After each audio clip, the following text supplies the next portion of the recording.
Hey there, Sooner football fans. Parker Thune, Jesse Crittenden here with you, and we are ready to wrap up the 2023 season preview series as we get closer and closer to the dawn of the 2023 season for Oklahoma.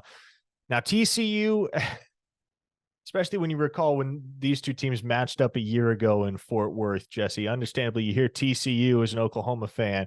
Some of the instant pictures that come to mind are Dylan Gabriel getting speared by Jamoy Hodge, that raucous environment at Amon G. Carter Stadium as the Frogs just poured it on start to finish against the Sooners a year ago, en route to a runner-up finish in the Big 12, a college football playoff berth, and ultimately an appearance in the national championship game, all of which came in Sonny Dykes' first season at the helm at TCU. So definitely a program on an upward trajectory. However, quite understandably, many are not projecting that TCU is going to return to the college football playoff in 2023. Still, Jesse, a tough opponent to close out your Big 12 conference slate with as this program comes to Norman on Black Friday. Yeah, no kidding. The schedule series I did, this summer, the written version of these, I think the headline for that story was, is TCU the most confusing Big 12 team entering this season? And I think in some ways they are. Last year, they were really confusing too. I mean, if you remember, they weren't projected to finish in the top half of the Big 12 last year and somehow had their best season and not only in program history, but they went as far as any Big 12 team in the playoff era. So, but yeah, so I mean, I think that all counts for something. I think Sonny Dykes has established a culture of hardworking football on both sides of the ball. But man, Parker, you look at the departure list from last season, it is long, it is lengthy, it includes all kinds of key players on the both sides of the ball. I mean, I think it's not only rare to have a team that just had the season TCU did lose so many players. I think it's really rare to have a team do what they just did and not even be finished or projected to finish in the top three of the Big 12 this season. This is a really weird football team. It is a weird football team. That's perhaps the best word you can use to encapsulate what TCU football is, at least preseason in 2023. Weird. You don't really know exactly what you're going to get because it was a senior-laden, experience-heavy program last year. Max Duggan was going on year 4 as the starter. He's now out of the picture. However, he does give way to a very familiar face in one Chandler Morris, Jesse.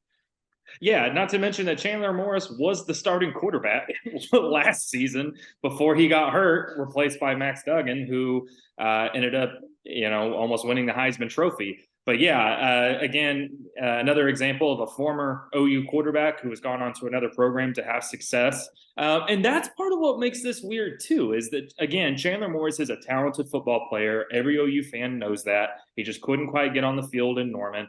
But he's a good football player, went to TCU, won the starting quarterback job, and then through a series of unfortunate events, lost the starting quarterback job. But that's what makes this team weird too, is because they still have talent. I think Chandler Morris is at the top of that list, but it's weird given how everything happened last season. So what does TCU have to do to hang with Oklahoma? Because I think the consensus would be that and this may differ 3 months down the line once we have an idea of what these teams actually look like on the football field. But as most would project it right now, you'd give Oklahoma the upper hand over TCU. What do the Horned Frogs have to do in this football game, especially on the road and coming off a short week, to be able to hang with Oklahoma? Yeah, and you look at this team last year, the defense is not what won them games last season. It was the offense. And I don't expect the defense to be much better at all next season. They lost a lot of key guys. So now the question is, can the offense, produce at a similar level to last season? I mean, Parker, this team averaged almost 39 points per game last season. They were in the top 9 in scoring offense. And so I think for me, and that's ultimately what was the difference in last year's game in Fort Worth for OU, was that high scoring offense. So I think if you're TCU coming into Norman, I think you're going to have to score some points, because I don't think this is the type of thing where you can lean on the defense to win you games. It was the offense that won them games this year. And that's the big question, is that the offense can't produce like they did last season. And I mean, they're losing Kendre Miller. They're losing Quincy Johnston. I mean, they're losing some really key guys. So can that offense produce enough to win them games and kind of overcompensate for that defense? You worried all about Oklahoma coming off a short week, especially with a road trip to BYU right in the rearview mirror. Yeah, I mean, probably a little bit, just because with everything that we've just said about TCU, I still think TCU is going to be, at the very least, I think they're going to be a solid football team. They're not going to be an easy team to beat. And again, if OU is where you and I and others think they will be in 2023, which is playing for a Big 12 title, it could. I mean, this game could end up being the most important game of the season. And not only you add that in, it's at home against a team that absolutely blitzed OU, a year ago. You're playing against a TCU team that just went on an incredible run. So I think OU should have the talent advantage, but I think this is going to be a mental game for OU too. So I don't know if it's so much about worrying about them being prepared, but I think it is. This game presents a unique challenge in that it's a TCU team with pedigree. They're hard to project right now, but they're going to be a good football team, and I think they're going to be really tough to beat even in Norman. Late November, Norman, Oklahoma, 11 a.m. Probably going to be pretty cold, Jesse. So, particularly in light of the elements, you think the recipe for victory from an Oklahoma perspective starts on the ground, starts with the run game? I do, and again, and we've talked to so many coaches and players at this point during fall camp. That does seem to be the thing that kind of is coming out, right? Not only the emphasis on complementary football, but I mean, I think also trying to find, Jeff Lebby's offense is not going to completely change overnight. But one thing that we saw about Jeff Lebby's offense last year, they ran the ball a lot. OU ran the ball on 57% of its total offensive plays last season. That ranked top 30 in the country. I think we're going to see OU double down on that, even with the departure of Eric Gray. I think they feel confident in that running back depth. I think this is going to be the exact type of game where they really need to control the pace, establish, that ground game, and keep TCU's offense off the field. Chandler Morris, when he's been on his game, has been spectacular at times in what we've seen of him at the collegiate level. I think most specifically of when he effectively willed TCU to victory back in 2021. And that was a victory, Jesse, that ultimately prevented Baylor from playing in the college football playoff. That was a very talented Baylor football team that year that won a lot of games. So I believe the final tally on that day was 530 total yards for Chandler Morris. All in all, perhaps, and I would say with little doubt, the seminal moment of his college football career. How good does he have to be in light of some of the weapons that TCU has lost to the NFL and even to the transfer portal?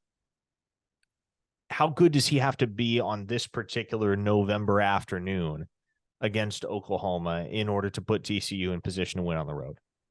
I think not only does he have to be really good, I think he has to be spectacular in that game. I think their entire season hinges on his ability not only to be spectacular, but to be consistent. I think if there's anything about Chandler Morris, if there's anything that plagued him, I think it's some issues with inconsistency. No one's denying the talent. That dude can throw a football, and that dude can throw a football really, really well. But I think when you look at trying to project this TCU team, and again, I think we both agree it's all about the offense. It starts with Chandler Morris. And to come into OU on the very last game of the regular season, a game that could be incredibly pivotal for OU and maybe for TCU too. Maybe they exceed expectations. This could be an important game for both teams. To come into Norman and try to get a win, or what could be a really, really pivotal win, I think it's all going to hinge on Chandler Morris. The defense is not going to save this TCU offense. The TCU offense is going to have to outscore OU, and that starts with Chandler Morris. All right, peg your X factor on an individual level for Oklahoma.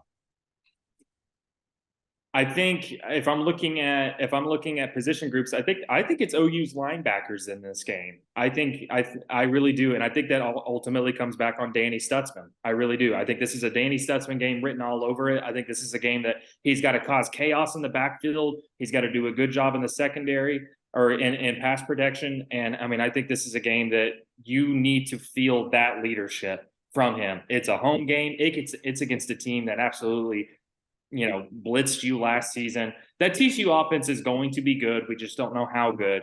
But in Norman, at home. This is a Danny Stutzman game. This is a game where his leadership needs to show. Yeah, I mean, I'll throw in the other linebacker because I think he's the one most likely to draw spy duty on Chandler Morris. And that would be Jaren Kanak. I am in 100% agreement with you in that this is going to be a game where Oklahoma's linebacker play is going to loom large as to the final outcome because Chandler Morris can run. He can throw, but he can also run. He can hurt you with his legs. Oh, you fans remember this well. The first touchdown of the 2020 Big 12 championship game was a Chandler Morris rushing touchdown. So, OU fans remember how nimble he is and how dangerous he is when he gets in the open field with his legs. And so for a guy like Jaren Kanak, who pushes 4.4 in the 40-yard dash and can run with pretty much any skill position player in college football, I think being able to prevent Chandler Morris from breaking off chunk gains with his legs is going to be big for Oklahoma to be able to curtail the impact of Morris's running ability on this football game and ultimately keep TCU's offense as a whole in check. Pick time, game 12. You like Oklahoma, you like TCU. I've got Oklahoma winning this game and securing a spot in the Big 12 title game. Oh, come on. There we go, Jesse. Well, I guess I agree with you. I like Oklahoma to beat TCU, and I also like Oklahoma to play in the Big 12 championship game. Obviously, we can't do a preview for the Big 12 championship because A, there's no guarantee that OU is going to be there. B, we don't know who they would play. So while this is the 12th game on Oklahoma's schedule, the overwhelming odds are that it will not be their last. However, this does put a bow on our 2023 season preview series. For Jesse Crittenden, I'm Parker Thune. I want to remind you all, we've got all kinds of outstanding content all throughout the week on OUinsider.com, as well as here on this YouTube channel, the live stream on Wednesday nights, the Under the Visor podcast. We're going to be pushing content your way every single day without ceasing for the entirety of the 2023 football season. So if you're not already a VIP at OUinsider.com, come on, take a ride along with us and give it a try today. OUinsider.com on the Rivals Network. Or if you don't want to pay the few bucks a month, you know what? No harm, no foul. Click the subscribe button on this YouTube channel. Easy way to stay up to date with everything that's happening on a surface level. You won't get all of the juice, but you'll be able to at least stay abreast of all the happenings across Sooner Nation. So with that, click subscribe if you haven't already. We'll see you later on the OU Insider YouTube channel in whatever series comes next.